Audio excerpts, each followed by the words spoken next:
Well, I think that when things are bad in the world, and we have a lot of challenges right now, certainly with the economy and the changing nature of the American society, really, because we're going through structural changes that are not just a simple matter of a recession and a recovery. You really have two options. You can either sob uncontrollably or laugh, and I think probably laughter is a healthier response.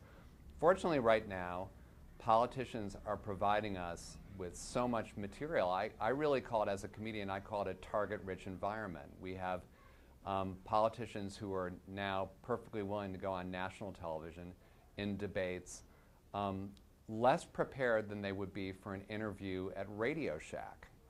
We really just lowered the bar in terms of what is considered proper preparation and proper comportment for somebody who's going to be the leader of the free world. And when that sort of spectacle is going on, we'd be crazy to ignore it, and very few comedians are choosing to ignore it. A long time ago, Mark Twain had this famous comment. He said, "Suppose you're an idiot, and suppose you're in Congress, but I repeat myself." Now, the fact that that comment is still so relevant today would indicate that there's some things really haven't changed in our system, that we still have this kind of laughable institution called Congress that is the object of scorn for so many of us. And I wonder really why that is. Is it something wrong with the institution? Is it that we like to make fun of politicians regardless of what they do? I think if Twain were alive today, he'd be shocked at how far we've lowered the bar.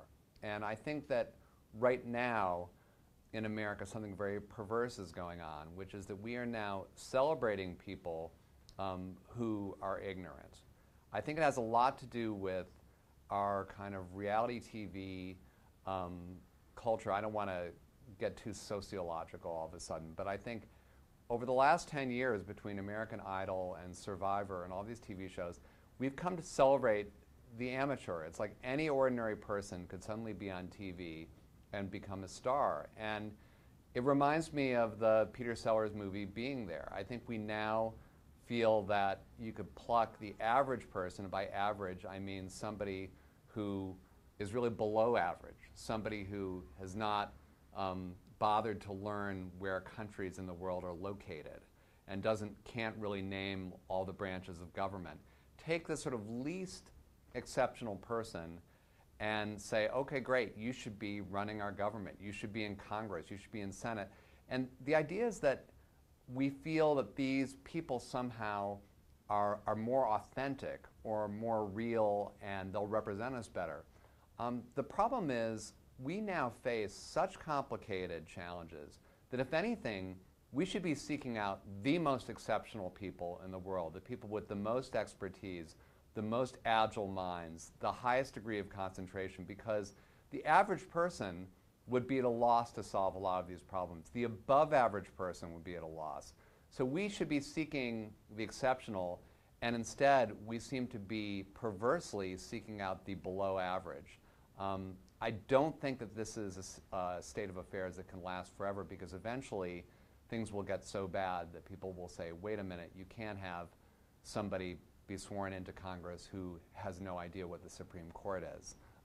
But like everything in American public life, we tend to go in cycles, and we're now going through a cycle which I would call the rise of the amateur. And as somebody who grew up being told that education and expertise were things to be valued, this is a very, very discouraging period to live through.